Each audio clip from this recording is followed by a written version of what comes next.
going on, guys? So lately, I've been replaying Let's Go Pikachu, and there's a lot of feelings I have about this game. Lots of good ones, lots of bad ones. This is one of the most mixed feelings I've ever had about a video game in my entire life. First of all, it's a remake of Pokemon Yellow, which, I'll be honest, before I picked it up, I don't think I knew that that was the case. I think I literally just thought like, oh, cool. It's got like Gen 1 Pokemon. I don't know to what extent this is going to be like Gen 1 Pokemon, but you know, whatever, I'll pick it up. And then when I picked it up, I was like, oh my God, there's so many problems with this game. But then I was also like, oh my God, this is a remake of Pokemon Yellow. This is really cool. And also really bad. I really wanted to talk about this because, again, I'm currently playing it.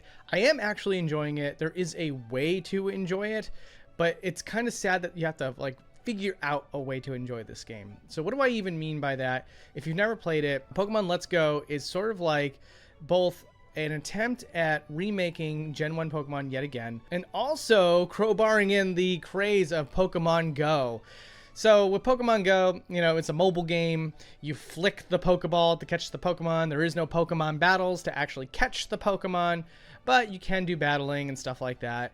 I barely ever played it. I need to make that clear. I didn't like the idea of Pokemon Go, but Pokemon Let's Go, it, like, again, you get this Gen 1, you get the full Pokemon experience, sort of.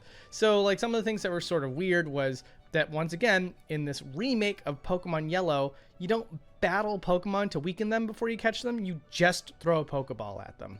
And the only challenge that comes with that is that sometimes, occasionally, they might move around, or in some other cases, they might actually like run away. So there's that. And then there is traditional battles with the trainers and gym battles. And your Pokemon can actually level by catching Pokemon as well as battling trainers and stuff. So again, I don't know where to begin with this. Do I begin with the hate? Because I hate the fact that it's not even so much that you have to catch the Pokemon. Catch the Pokemon without battling them.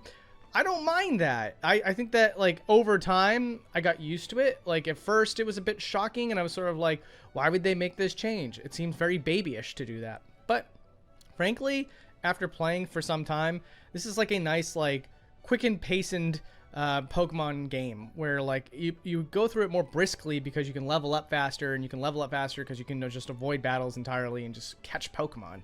And you can also do ways to multiply the experience that you get from Pokemon. So it can be kind of fun in that way, and there's a way to derive enjoyment out of it. And like I said, it kind of just picks up the pace of the game, which I'm never really opposed to. If you can make games quicker, especially like classic games like Super Mario RPG, for example, that's another example. I like it. I think that I've gotten used to it. So I don't hate that so much.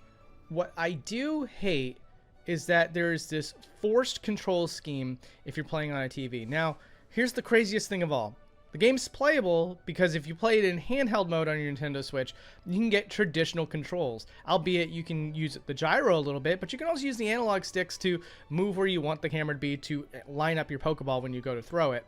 But you can push a button to throw the Pokeball, and you can use analog controls in order to catch the Pokemon. However, for whatever reason, if you decide to play it on your TV, that option, gone. You cannot use like a Pro Controller.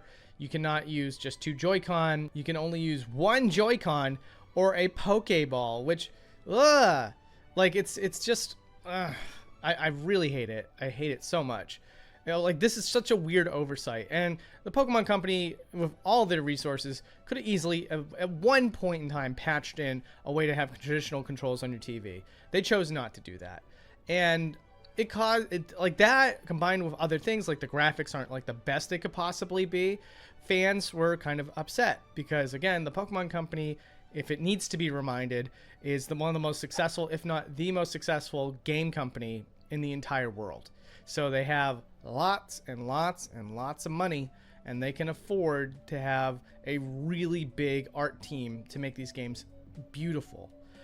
Or, you know, they have the resources to designate a team to fix the control schemes for the TV and stuff. So it's really frustrating when you see that that's not the case.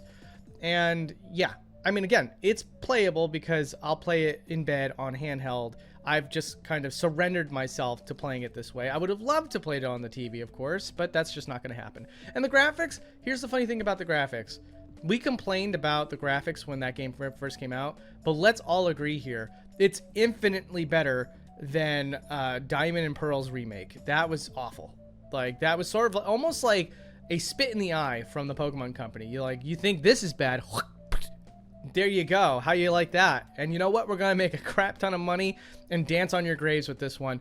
And they sure did, because Pokemon fans just, I don't know. It's not even so much Pokemon fans. I think just like the amount of just normal people that aren't like hobbyists about Pokemon greatly overwhelm anybody that has like an actual passion for Pokemon. So nothing we can do about it. But that's the funny thing about Pokemon Let's Go Pikachu. It's still better than the offerings that we've gotten after its release. And that's the thing that's really freaking funny. With all of its quirks and all the things that I could say, like, that is just intrinsically bad. You made a decision that is like almost anti-consumer in nature. It's still somehow better than the remake of Pokemon Diamond and Pearl. Wild stuff. But with that all said, though, like, honestly, the aesthetic's not terrible in hindsight. Like, it actually is kind of like a nice reinterpretation of the Kanto region. And it's like, it's not really like a bad way to play Pokemon Yellow these days. Would I prefer to play the original Pokemon Yellow over this? Honestly, no. Think about it like this. You know, you're supposed to play Pokemon Yellow on a handheld, and you're kind of forced to play Pokemon Let's Go Pikachu on a handheld as well if you're going to want to enjoy it. So in that respect, yeah, fine. I like it. There's something that like got missing along the way that I thought was a great thing that they added to the game, which is that certain Pokemon of certain sizes allow you to ride on them, or that any Pokemon that you have can be like taken out of its Pokeball and just follow you around and have its own little personality. Like, for example, Mankey will like actually run in front of you at all times, as opposed to most of the other Pokemon. And Onix, for example, even though it's not a fast Pokemon, you can ride on top of an Onix when you take it out of the Pokeball. That's so freaking cool, and I want more of that. That wasn't even in Scarlet and Violet. For as awesome as that game was, I actually do think that game is pretty good. But Pokemon Let's Go Pikachu took it a step beyond, and for whatever reason, that was not an iterative feature. It just got taken away. Yeah, frustrated, but thankful. Thankful that it's in this game, at least. Thankful that it's a Gen 1 remake Pokemon game. Like, that's so cool. I love that. So I love it. And yeah, it's such a confusing feeling that I have with this. I am so motivated to play it. It still has that incredibly addictive Pokemon gameplay loop of, you know, leveling up Pokemon, getting them evolved, getting certain moves at certain times, and making your team the most optimal it can be, and, you know, taking down gym leaders, and using strategies for different types of Pokemon in battle and all that. It's all there. And it reminds me so much of why Pokemon is as popular as it is.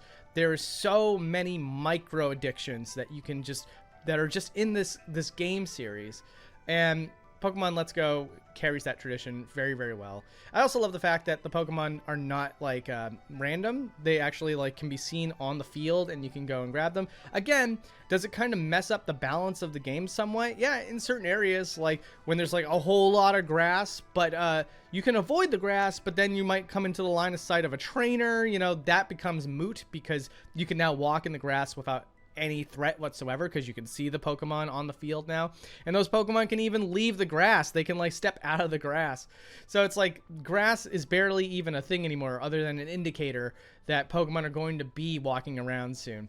That's kind of funny to me. But again, it's like an oddly experimental take on like, you know what, F the rules of traditional Pokemon. Let's just kind of do what we think might be fun, regardless of how it affects the balance. Like, for example, the Pokemon on the field, as well as the way you catch Pokemon and stuff like that. But it is kind of a cool payoff at the end of the day, because it makes it drastically different from the original games, but also it makes it more liberating and free and more immersive in some ways when it comes to the Pokemon that are on the field. I kind of like that a lot. And I will say this, I hate the name of this remake. I hate that it's called Pokemon Let's Go Pikachu. It's a remake of Pokemon Yellow.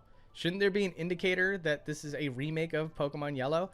Once again, someone in the game industry has done terrible marketing and did not allow me to realize what I was buying. This has happened before with the Twin Snakes. I bought the Twin Snakes and then I was like, oh my god, this is a remake of Metal Gear Solid 1. I bought Metroid Zero Mission and I was like, oh my god, this is a remake of Metroid 1. I had no idea. And now it's happening again here with Pokemon Let's Go Pikachu, where it's like, I bought it because it looked like it was fun and it looked like it had Gen 1 Pokemon in it, so fine.